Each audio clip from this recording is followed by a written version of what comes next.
পিসতো তো মামার, মাসতো তো পিসির, মামা তো খুড়তো বোনের। একটি মেয়ে আছে, বেদবা, বুঝেছো?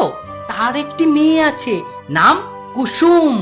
তোমার জবার থেকে কিঞ্চিত ছোট হবে, কিন্তু বেশ ভালো।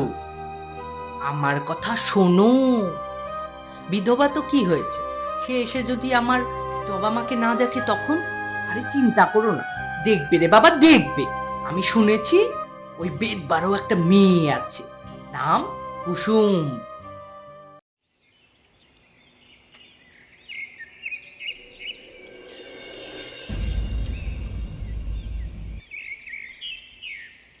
মা, আমি জল নিতে যাচ্ছি। দাঁড়া কুসুম, এই ছোট কলসি করে তুই জল নিয়ে আয়। কি বলছো কি মা? এই ছোট কলসি করে জল এনে জ্বালায় ভরতে অনেক সময় চলে যাবে।